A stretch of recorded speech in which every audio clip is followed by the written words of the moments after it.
lo que quieran, paramilitar o lo que quieran.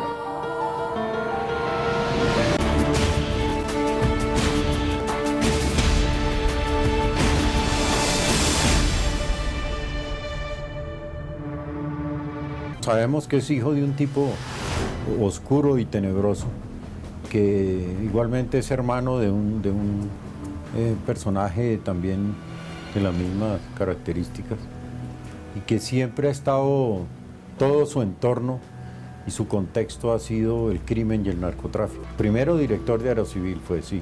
Él llegó a reemplazar a un señor, Uribe Senior, si mal no recuerdo, a quien asesinó la mafia porque no se prestó para lo que después sí se prestó Álvaro Uribe Vélez. Todo eso está documentado en los periódicos, publicado. Yo trabajaba para el periódico El Tiempo en esa época y cubría precisamente Aerocivil, por eso era que me tocaba ir allá y yo vi y conocí todo eso. Durante la gestión de él en la aeronáutica civil, como le cuento, lo que él hizo fue trabajar para la mafia. Él fue el que les dio todas las licencias de operación de las pistas y de funcionamiento de los aviones, que fue el elemento fundamental que permitió el crecimiento del cartel de Medellín, que incluía todo el narcotráfico colombiano. A Uribe Senior yo lo conocí, yo cubrí Aerocivil, como digo, y fue lamentable cuando lo mataron realmente, y se sabía que la muerte de él se debía a que no se había prestado para trabajar en favor del narcotráfico, como después sí lo hizo Uribe cuando llegó, que fue el que lo reemplazó. De la muerte de él, que yo sepa, nunca se investigó nada, como es natural en Colombia, y eso quedó así, yo creo, no sé realmente. Él había estado haciendo unos contactos con el gobierno de los Estados Unidos para volverse informante, y en ese momento Uribe era candidato a la presidencia de la República, y lo asesinaron.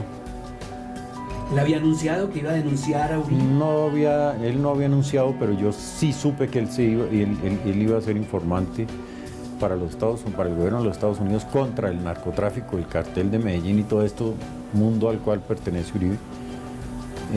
Yo lo supe de fuentes directas del gobierno de los Estados Unidos y lo asesinaron.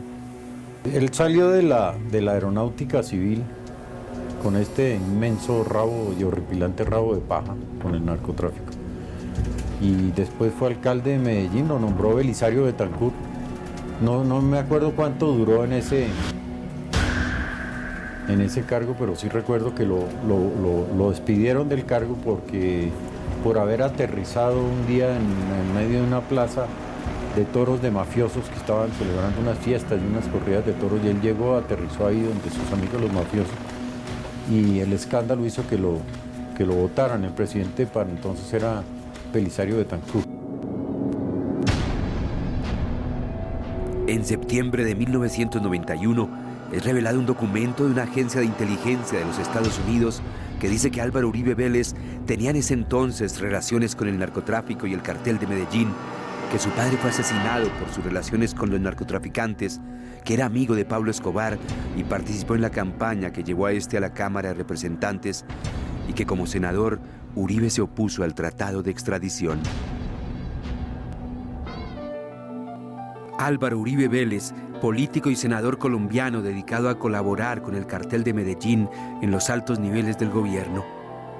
Uribe se vinculó a un negocio involucrado a las actividades de los narcóticos en Estados Unidos.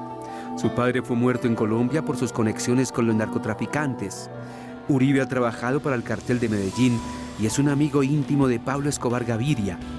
Él participó en la campaña política de Escobar para ganar la posición de suplente de Jorge Ortega en el Congreso de la República. Uribe fue uno de los políticos que atacó todas las formas del tratado de extradición.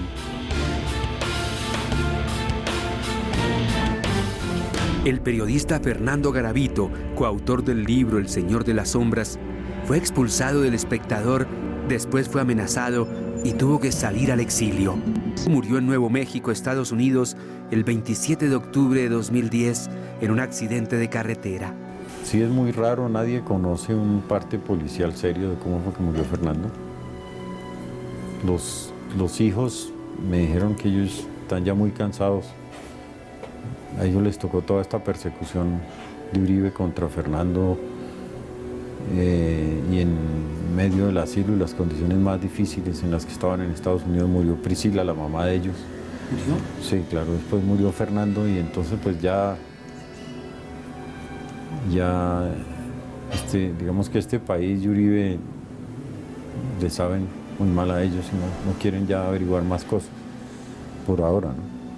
Las Convivir eran grupos de justicia privada de finqueros, ganaderos y terratenientes, autorizados para enfrentar con armas a guerrilleros y extorsionistas, pero que se convirtieron en escuadrones de la muerte. Álvaro Uribe creó 167 Convivir en el departamento de Antioquia.